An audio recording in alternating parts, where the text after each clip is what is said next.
नमस्कार, शिमला से राजेश मल्होत्रा और आप देख रहे हैं दिव्य हिमाचल टीवी। आज शाम के 6 बज गए हैं। आज दिन भर की अपडेट आपके साथ इस बुलेटिन में साझा करेंगे। देखिए, आज सबसे बड़ी बात तो यह है कि कल जो हमने बुलेटिन में आपको बताया था कि 17 तारीख से यानी कि शनिवार से राज्य चयन आयोग का वन टाइम रजिस्ट्रेशन का पोर्टल एक्टिव हो रहा है। तो आज उसका नोटिस जारी हो गया है, आप देख सकते हैं राज्य चयन आयोग की वेबसाइट पर भी।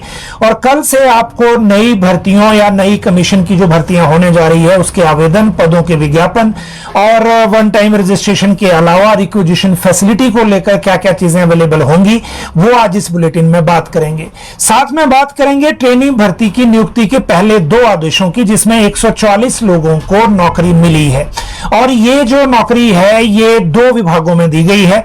दोनों के ऑर्डर आज हो गए हैं। इसके बारे में आपको विस्तार से बात करेंगे। लेकिन ये बताना इसलिए जरूरी है क्योंकि जो राज्य सरकार ने कॉन्ट्रैक्ट की जगह नई भर्ती की एक स्कीम लाई है, उसके तहत नियुक्ति का ये पहला ऑर्डर है, इसीलिए इसकी जानकारी देना भी जरूरी है। 2 दफ्तर धर्मशाला शिफ्ट किए जा रहे हैं शिमला से, और ये कौन कौन दफ्तर हैं ये बात आपको बताएंगे और इन दोनों को लेकर निर्णय किस आधार पर लिया गया है ये जानकारी भी आपको देंगे। साथ में देखिए, स्कूल मर्जर को लेकर एक बड़ी कसरत चल रही है। जीओए लाइब्रेरी को लेकर कैबिनेट में, अगली कैबिनेट में मामला जा रहा है। यह भी नई सूचना है उन लोगों के लिए जो इस भर्ती का इंतजार कर रहे थे। कैबिनेट सेक्रेटरी ने आज हिमाचल सरकार के मुख्य सचिव के साथ बैठक की है। 2 मसले इसमें थे। इन दोनों मसलों से रिलेटेड बात आपके साथ करेंगे। मुख्यमंत्री सचिवालय में थे और कैबिनेट 19 को होनी है, तो नेचुरली ये हलचल तो है ही। लेकिन ग्राम रोजगार सेवक और कंप्यूटर टीचर दोनों मुख्यमंत्री से मिले हैं। दोनों के मसले क्या थे, क्या डिमांड की और सरकार से क्या जवाब मिला है, यह महत्वपूर्ण मामला इसमें है। रेगुलेटरी कमीशन में नई नियुक्ति हुई है। तुर्की के सेब पर स्ट्राइक हुई है और आंगनबाड़ी पर सरकार ने एक बड़ा फैसला लिया है। हड़ताल पर प्राइमरी टीचर फेडरेशन के टीचर बैठे हुए हैं। उन्होंने अगली चेतावनी सरकार को दी है। जो हास्य कलाकार हैं कपिल शर्मा, वो शिमला में हैं, कोई शूटिंग चल रही है, उससे रिलेटेड बात करेंगे। और गवर्नर ने एक नई सर्च कमेटी बनाई है और ये सर्च कमेटी है जो विश्वविद्यालय में वीसी की सिलेक्शन को लेकर। हालांकि जो प्रदेश विश्वविद्यालय में वीसी की सिलेक्शन का मामला है वो अभी उलझा हुआ है, केस हाई कोर्ट पहुंच गया है। लेकिन जो ये मैं बात कर रहा हूं ये कृषि विश्वविद्यालय की है। कुछ मामले जो क्राइम से रिलेटेड हैं, लेकिन इसके अलावा जो इंपॉर्टेंट अपडेट इसमें है वो अपडेट है जो मौसम से संबंधित एक अलर्ट है। देखिए, मई का महीना मैंने आपको बताया था कि मई का महीना ज्यादातर जो बारिश और बाकी चीजों में निकला है, इसीलिए इस महीने में क्या क्या और नए अपडेट हैं वो बताने से पहले एक बात आपको बता दें कि एक और स्पेल मौसम का आ रहा है, जिसमें मई के महीने में ही बारिश और तूफान का एक अलग से, जिसको आप कह सकते हैं कि अलर्ट दिया गया है। और इस अलर्ट के दौरान क्या क्या, कब के लिए ये अलर्ट है और क्या क्या इसमें होगा, वो इसी बुलेटिन का हिस्सा है जो हम आपको बताएंगे। और ये अलर्ट ना सिर्फ बारिश का है बल्कि तूफान का भी है। मौसम विभाग की प्रेडिक्शन के मुताबिक 18 और 19 तारीख को जो आगे आ रही है ये अलर्ट दिया गया है। और 18 और 19 तारीख को प्रदेश के कई क्षेत्रों में इस तरह का जो मौसम बन सकता है, जिसमें जो बारिश तो होगी ही लेकिन आंधी के साथ ओलावृष्टि की भी संभावना है। तो ये एक तरह से अलर्ट दिया गया है। इस अलर्ट, ऑरेंज अलर्ट है अभी इसमें। अगर इसमें कोई बदलाव हुआ तो हम आपको बताएंगे। लेकिन जो जिले हैं 19 तारीख को वो ऊना, कांगड़ा, देखिए 18 मई को है चंबा, कांगड़ा, कुल्लू, शिमला और सिरमौर। 19 तारीख को है ऊना, कांगड़ा, कुल्लू, मंडी, शिमला, सोलन और सिरमौर। आंधी, बारिश और ओलावृष्टि का अलर्ट है। इसीलिए मौसम के इस प्रेडिक्शन को लेकर थोड़ा जानकारी रखने की जरूरत है। एक बात करेंगे, टॉस नदी में एक शव मिला है और ये अपडेट आपको इसलिए देनी पड़ रही है क्योंकि अभी अभी ये अपडेट आई है। और इस अपडेट के मुताबिक ये टॉस नदी में शव मिला है और इसमें एक युवक का है जो लापता था कुछ दिन से, और अब जाकर ये सूचना आई है इस तरह की। अभी डिटेल इसमें आना बाकी है कि ये कहां का और किस तरह का मामला है और कितने दिनों से ये लापता था। ये भी है। ये 22 दिन बाद टोंस नदी में मिला है। टेलर गांव के युवक है, ये टेलर गांव है कोई चौपाल में, उसके जो युवक है ये वहां का मामला है। लापता बच्चे, शिमला का जो एक बौद्ध मठ है संजौली में, वहां से 3 बौद्ध भिक्षु लापता हो गए थे। पश्चिम बंगाल के इसमें 2 थे, अरुणाचल प्रदेश का 1 था। अब ये मिल गए हैं ढली बाईपास के पास एक गली में, तीनों मिले। तीनों नाबालिग हैं और पुलिस ने इसमें केस दर्ज करके, शिकायत के बाद केस दर्ज करने के बाद इंक्वायरी शुरू की थी। तो अब ये शिमला में ही मिल गए हैं। इससे पहले इसी तरह से 2 लापता हुए थे, वो भी फाइनली शिमला में ही मिले थे। अगली बात अगर करें तो अगला जो मामला है वो है शिमला में कपिल शर्मा का। देखिए, जो ये कॉमेडी के कलाकार हैं कपिल शर्मा, ये शिमला में हैं आजकल। इनके साथ जो बॉलीवुड की हिंदी फिल्मों की हीरोइन रही हैं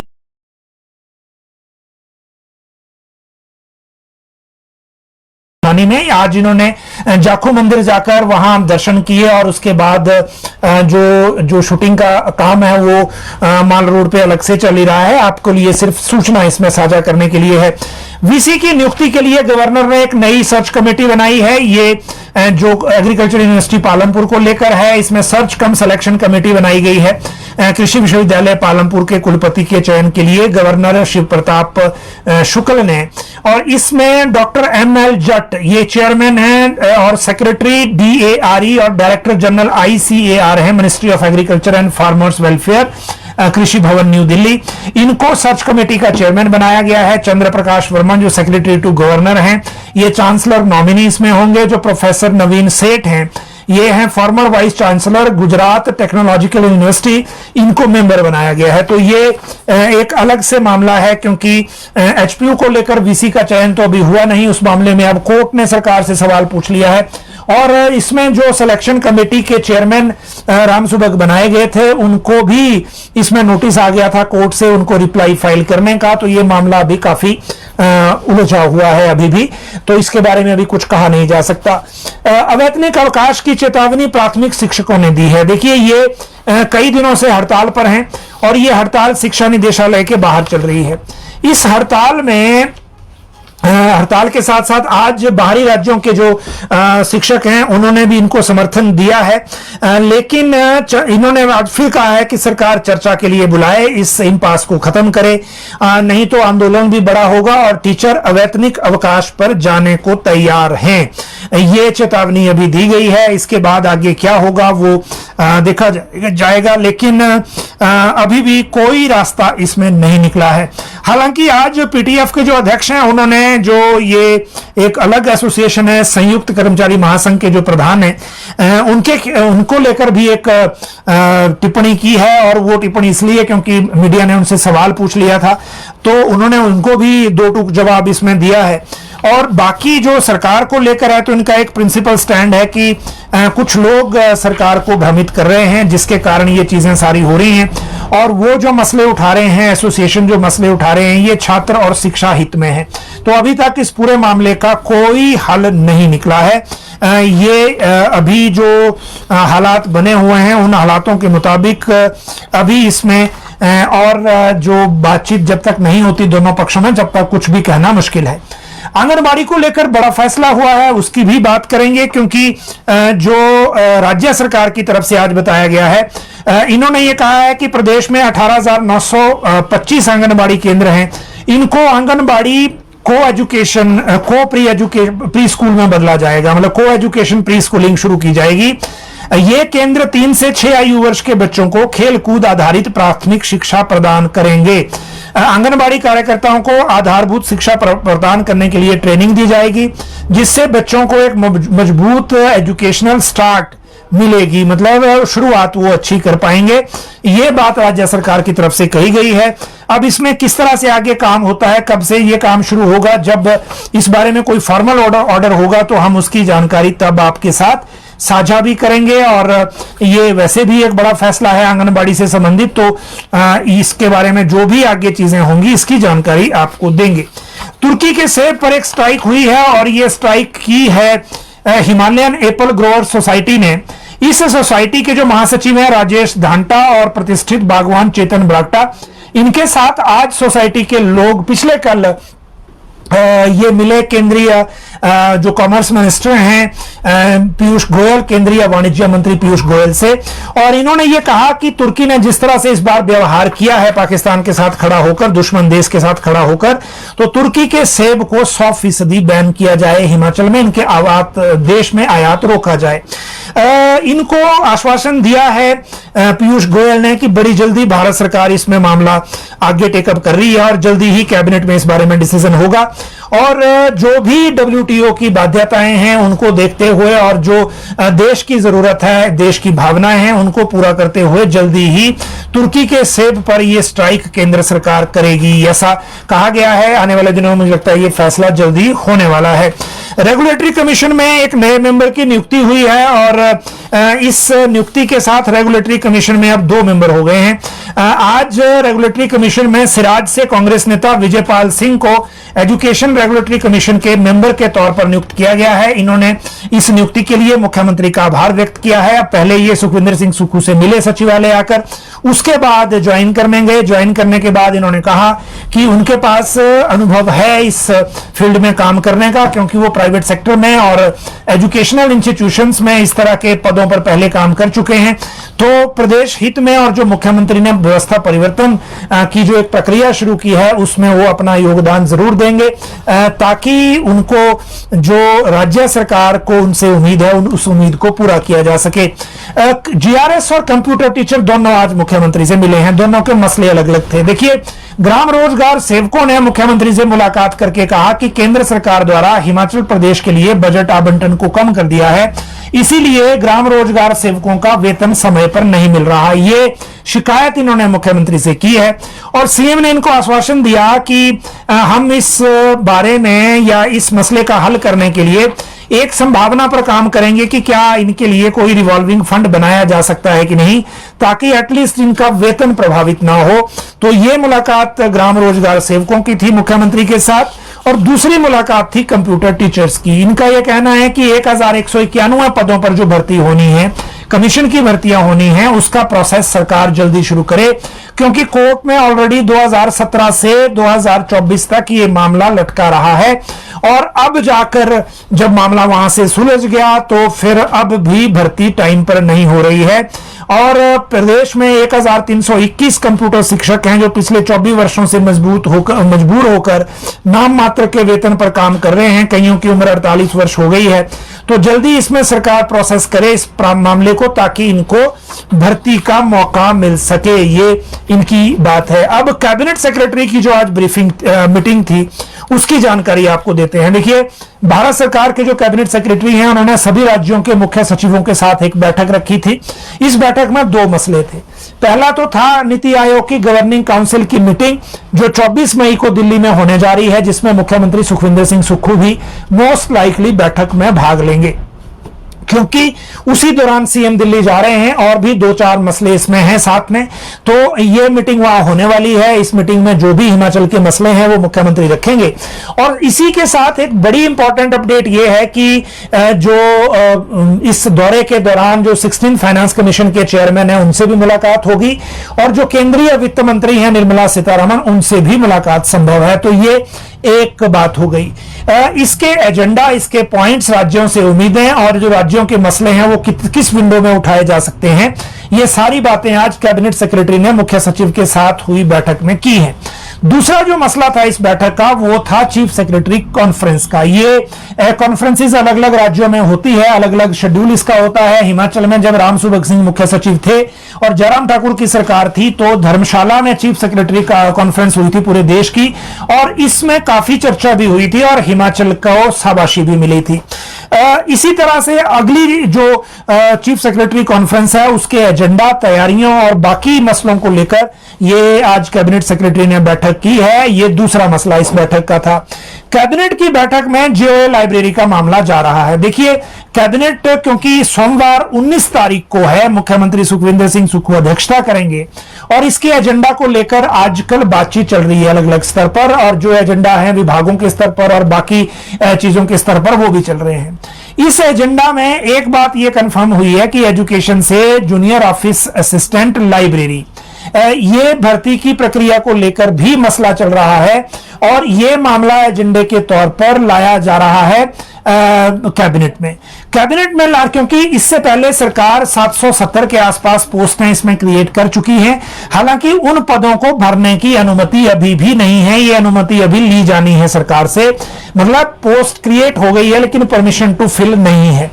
अब हाईकोर्ट में केस चल रहा है, 15 तारीख को ही वो केस लगा है और 15 तारीख के बाद या मुझे लगता है 19 को ही केस लगा है और 19 को ही कैबिनेट की मीटिंग है। इस तरह से इसका कुछ आज सूचना थी।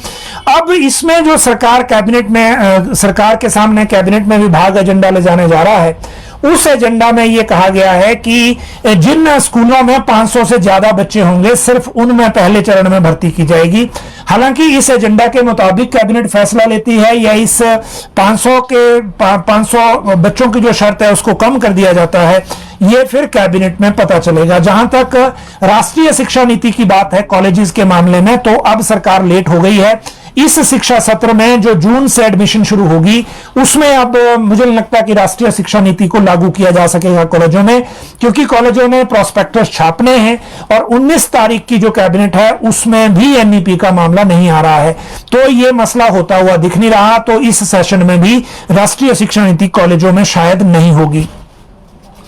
स्कूल मर्जर को लेकर बड़ी कसरत चल रही है। देखिए, मुख्यमंत्री पहले डायरेक्शन दे चुके हैं, कैबिनेट में यह मामला हो चुका है कि जो स्कूल मर्ज करने हैं या बंद करने हैं, डिनोटिफाई करने हैं, जहां सीनियर सेकेंडरी स्कूलों को लेकर फैसला लेना है, जहां कॉलेजों को लेकर फैसला लेना है, जहां छात्र संख्या के अलावा सब्जेक्ट वाइज छात्र संख्या पर सब्जेक्ट पर फैसला लेना है, उन सबको लेकर शिक्षा विभाग में आजकल डायरेक्टरेट के स्तर पर, डिप्टी डायरेक्टर के स्तर पर और सचिवालय के स्तर पर डाटा को वेरीफाई करना, छात्र संख्या को वेरीफाई करना, बहुत काम चल रहा है। लेकिन क्या को एजुकेशन में बदलाव होगा, क्या सब्जेक्ट अनुसार सब्जेक्ट बंद होंगे या फिर स्कूल डिनोटिफाई होंगे, इसको लेकर अभी 25 तारीख के बाद स्थिति साफ होगी। और अगला महीना जो है जून का, वो इसमें बड़े बड़े इंपैक्ट का रहने वाला है। को एजुकेशन को लेकर भी अगर निर्णय लेंगे तो को एजुकेशन में भी टीचर सरप्लस होंगे बहुत सारे स्कूलों में, और यही कारण है कि सरकार नई नियुक्ति या ट्रांसफर के फैसलों के साथ सरप्लस होने वाले टीचर्स को लेकर पहले निर्णय लेना चाहती है। और आजकल जो गतिविधि चल रही है उसके मुताबिक, क्योंकि आज शिक्षा सचिव दिल्ली में थे, पीएम श्री स्कूलों को लेकर एक कॉन्फ्रेंस बुलाई गई थी दिल्ली में, उसमें शिक्षा सचिव राकेश कंवर ने खुद प्रेजेंटेशन दिल्ली में दी है और इस प्रेजेंटेशन के दौरान जो बातें हुई हैं वो भी आने वाले दिनों में सामने आएंगी। और दूसरा, जो पीएम श्री स्कूलों में बदलाव होगा या कोई चेंजेस अगर करने होंगे तो भी आने वाले समय में इस तरह की जो बात है हम देख पाएंगे। लेकिन एक बड़ी महत्वपूर्ण अपडेट इसमें यह है कि जो मर्जर को लेकर प्रोसेस है उसमें बहुत लेवल पर अभी हलचल है, लेकिन डिसीजन मेकिंग ले तक कौन कौन चीजें आएंगी, किन मामलों में फैसला होगा, वो अभी थोड़ा सा हमें और समय का इंतजार करना है। 2 दफ्तर धर्मशाला और शिफ्ट हो रहे हैं। इससे पहले देखिए, वाइल्ड लाइफ का जो पीसीसीएफ का दफ्तर है, मतलब वन्य प्राणी विंग का मुख्यालय, उसको धर्मशाला केएफडब्ल्यू का जो हेडक्वार्टर था उसमें शिफ्ट कर दिया गया था। नोटिफिकेशन हो गई और ऑर्डर हो गया, अब सिर्फ शिफ्टिंग चल रही है। इससे पहले एचपीटीडीसी का जो मुख्यालय शिमला के रिट्स में है उसको भी धर्मशाला शिफ्ट किया जा रहा है। मोस्ट लाइकली नगरोटा विधानसभा क्षेत्र में कोई सरकारी बिल्डिंग खाली होगी, ये उसमें शिफ्ट किया जा सकता है। अब राज्य सरकार ने रियल एस्टेट रेगुलेटरी अथॉरिटी, जो शिमला के मजीठा हाउस में चल रहा था किराए पर, उसको शिफ्ट कर दिया है धर्मशाला, ऑर्डर कर दिया है। हालांकि इससे संबंधित एक केस हाई कोर्ट में चल रहा है जो मुख्य सचिव की एक्सटेंशन से लेकर रेरा के लिए हुई सिफारिश, कोर्ट से सिफारिशों की नियुक्ति ना होने की भी है, और साथ में सरकार ने ये शिफ्ट कर दिया ऑफिस। तो शिफ्टिंग का जो प्रक्रिया है उसमें आगे क्या होगा, क्योंकि अभी अंडर सेक्रेटरी हाउसिंग ने एक पत्र लिखा है चेयरमैन रेरा को, क्योंकि अभी चेयरमैन कोई नहीं है, हाउसिंग के जो प्रधान सचिव हैं उन्होंने अभी उनके पास चार्ज है, तो उनको चिट्ठी लिखी गई है कि आप बताएं आपको कितना स्पेस चाहिए ताकि डीसी कांगड़ा से स्पेस को लेकर मामला उठाया जा सके। अब नई खबर यह है कि रेरा के साथ साथ जो मुख्य सूचना आयुक्त सीआईसी दफ्तर जो है सूचना आयुक्त का, उसको भी राज्य सूचना आयुक्त जो होता है उसका भी मुख्यालय धर्मशाला शिफ्ट किया जा रहा है। जो प्रेजेंटली किराए के भवन में शायद खलेनी में चल रहा है। अभी आरडी धीमान इसमें चेयरमैन है और जो इस दफ्तर को भी धर्मशाला शिफ्ट किया जा रहा है। तो ये एक बड़ा कदम होगा। अभी तक देखिए 2 ये हो गए, 2 पहले, 4 ऑफिस तो हो ही गए और उसके बाद और कितने होंगे वो आगे पता लगेगा। ये दोनों किराए के भवनों में चल रहे थे, इसलिए इसके बारे में डिसीजन हो गया है। अब बात करते हैं आरसीए के पोर्टल, और ये बात इसलिए क्योंकि हमने इसकी जानकारी आपको कल दी थी कि शनिवार से आरसीए का वन टाइम रजिस्ट्रेशन का पोर्टल शुरू होने वाला है। अभी देखिए ये एक फिर से, आप जो लोग हमें देखते हैं, हमारे व्यूअर हैं, उनके लिए ये फिर से कंफर्मेशन की बात है कि जब फैक्ट्स के अनुसार ही आपको जानकारी दी जाए तो उसका रिजल्ट इसी तरह से आता है। अभी हिमाचल प्रदेश राज्य चयन आयोग ने एक पब्लिक नोटिस जारी किया है जिसमें यह कहा है कि राज्य चयन आयोग is going to integrate the one time registration OTR portal on the official website of HPRCA on 17/5/2025. The desirous candidate are informed to get themselves registered on the one-time registration portal with effect from 17/5/2025. The candidates are advised to keep the login ID and password safe with them for applying the various posts in future. The mobile number fed in the OTR portal shall be the permanent one. Mobile number जो आप भरेंगे वो permanent होना चाहिए, वो ऐसा नहीं हो कि जो बार बार आप बदलते रहें। और जो detailed instruction, guideline and demo video are available on the official website of राज्य चयन आयोग हमीरपुर। डॉक्टर विक्रम महाजन, सेक्रेटरी राज्य चयन आयोग। तो ये जो हमने आपको कल बात बताई थी वो एक दिन के बाद कंफर्म हो गई। अब इनका पोर्टल कल से खुल जाएगा। उसको आपने कैसे यूज करना है, कैसे रजिस्ट्रेशन करनी है, वो आप साथ साथ ही, जो गाइडलाइन भी साथ में है, वीडियो भी साथ में होगा, उन सारी चीजों को उसी तरह देख सकते हैं। अब ट्रेनी भर्ती का पहला ऑर्डर हो गया है। राज्य सरकार ने कॉन्ट्रैक्ट की जगह नई पॉलिसी लाई। इस पॉलिसी के मुताबिक अपॉइंटमेंट ऑर्डर आज 2 हो गए हैं। पहला ऑर्डर हुआ है एजुकेशन के, हायर एजुकेशन में JOIT 817, जो वेटिंग पैनल से इनके पास कैंडिडेट थे, ये 63 का ऑर्डर हुआ है नियुक्ति का। और इसमें इनका जो JOIT पोस्ट कोड था, इनको राज्य चयन आयोग ने JOIT engaged on training basis initially for a period of 2 years। तो बाकी सारी चीजें वही हैं, 2 साल के लिए इनको एंगेज किया है। 63 ये टोटल कैंडिडेट हैं। इनको जो ऑफर ऑफ अपॉइंटमेंट में शर्तें हैं वो वही हैं कि आप ट्रेनी होंगे, आपको 60% ऑफ द फर्स्ट सैल मिलेगा, आपकी छुट्टियां ये होंगी, सारी चीजें वही हैं जो कॉन्ट्रैक्ट में थी। और दूसरा ऑर्डर है इसके साथ, वो है सचिवालय क्लर्क पोस्ट कोड 962 का। इसमें 81 कैंडिडेट्स को आज ऑफर ऑफ अपॉइंटमेंट इशू हुआ है और उसमें भी सेम 15 दिन का टाइम इनको ज्वाइनिंग के लिए दिया गया है। और इसको भी जो सेक्रेटरी क्लर्क की जगह इनका जो पोस्ट है वो कर दिया है ट्रेनी क्लर्क के तौर पर। सेम 2 साल के लिए होंगे ये, उसके बाद इनको रेगुलर कर दिया जाएगा। तो ये 2 जो अपॉइंटमेंट ऑर्डर हैं ये किए गए हैं। 140 लोगों को इसमें रोजगार मिला है, नौकरी मिली है ये रूल्स फाइनल होने के बाद। और बाकी प्रक्रिया क्योंकि अब फाइनल हो गई है, इसलिए राज्य चयन आयोग पहले कल OTR खुल जाएगा। OTR खुलने के बाद बहुत जल्दी TGT की कमीशन भर्ती से शुरुआत करने जा रहा है। प्रदेश के जो युवा साथी, हमारे व्यूअर जो नई नौकरियों का इंतजार कर रहे हैं, क्लास 3 में खासकर, उनकी जो ये इंतजार है वो खत्म हो रहा है। आगे भर्ती की प्रक्रिया कंटिन्यूअस हो जाएगी और उसमें जो जितने इनके पास ऑलरेडी रिक्विजिशन जा चुकी हैं, 4000 से ज्यादा पोस्टें हैं ये, उनको लेकर राज्य चयन आयोग और लोक सेवा आयोग भर्ती की प्रक्रिया आगे शुरू कर सकता है। उसमें राज्य सरकार से अलग से परमिशन लेने की जरूरत नहीं है। तो ये आज की कुछ प्रमुख बातें थी। कैबिनेट के एजेंडा पे अभी काम चल ही रहा है। जिस तरह से बातें आगे बढ़ेंगी हम इसकी जानकारी फिर आपके साथ साझा करेंगे और आपको बाकी चीजों को लेकर भी अपडेट करवाते रहेंगे। जहां तक क्वेरीज की बात है तो एनटीटी भर्ती को लेकर देखिए, अभी जो एजेंसियां हैं उनसे, उनका जो 35 एजेंसीज है, इनके पास इलेक्ट्रॉनिक्स डेवलपमेंट कॉर्पोरेशन के बाद इनसे एक जो लेटर ऑफ इंटेंट मांगा गया है, उसके बाद इनको जिले अलॉट होंगे और जिले अलॉट होने से के बाद अगले हफ्ते से ये आवेदन लेना शुरू कर देंगे। जैसे ही इनके आवेदन शुरू होंगे हम सबसे पहले ये जानकारी आपको देंगे। करुणामूलक का एजेंडा अभी तक कैबिनेट के लिए नहीं पहुंचा है, अगर आ जाएगा तो सोमवार तक कोई अपडेट होगी तो इसकी हम आपको अलग से जानकारी देंगे। शास्त्री की भर्ती कब तक हो सकती है, डीसी शर्मा का सवाल है, इसको सरकार ने अभी रोक दिया है। जब तक सुप्रीम कोर्ट में केस में फाइनल जजमेंट नहीं आती तब तक भर्ती को रोक दिया गया है। टीजीटी का कमीशन बड़ी जल्दी आएगा, कुशल गुप्ता का सवाल है। ओटीआर खुल रहा है कल से, उसके बाद बड़ी जल्दी ये एडवर्टाइज हो जाएगा। साहिल शर्मा 2022 से पहले की एडवर्टीजमेंट का बताएं, अभी उन एडवर्टीजमेंट पे कुछ नहीं बताया जा सकता।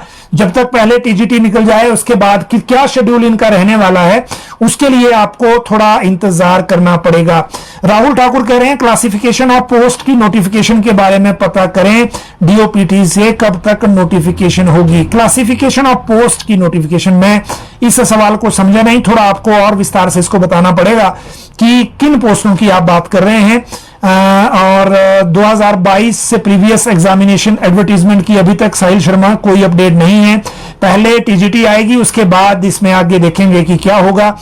डीसी शर्मा एसएमसी पर भी कोई अपडेट दो। एसएमसी पर तो लेटेस्ट शिक्षा मंत्री ने यह कहा है विभाग को कि इनका एलडीआर एग्जाम लेने के लिए एजुकेशन बोर्ड से बात करें ताकि जब तक सरकार से पोस्टें नहीं मिलती तब तक एग्जाम ले लिया जाए और बाद में इस एग्जाम के रिजल्ट के आधार पर इनको विभाग में मर्ज कर दिया जाए। +2 के रिजल्ट को लेकर जो एजुकेशन बोर्ड है उन्होंने कल की डेट दे रखी है। शिक्षा मंत्री रोहित ठाकुर भी कांगड़ा के दौरे पर हैं और यह संभव है कि कल रिजल्ट के समय शिक्षा मंत्री भी बोर्ड में हो। सुरेश कुमार जियो लाइब्रेरी की बात कर रहे हैं, वो मैंने आपको बता ही दिया।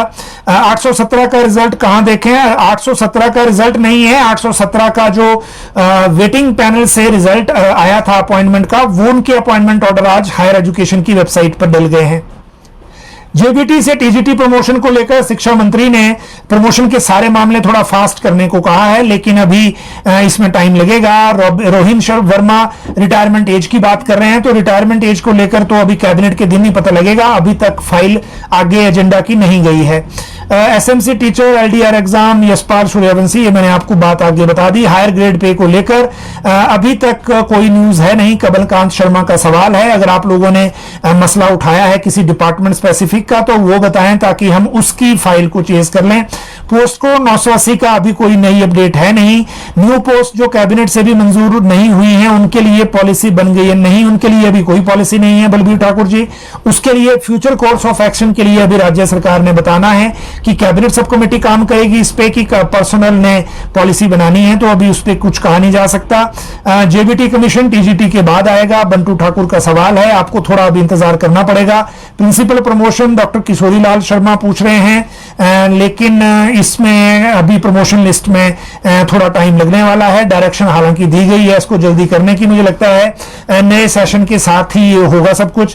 पीडब्ल्यूडी ने की क्लासिफिकेशन कर रहे हैं जूनियर इंजीनियर की ग्रुप सी से ग्रुप बी में, पीडब्ल्यूडी ही की क्लासिफिकेशन। अच्छा, तो इसके बारे में तो पता करके आपको बताएंगे कि क्या है।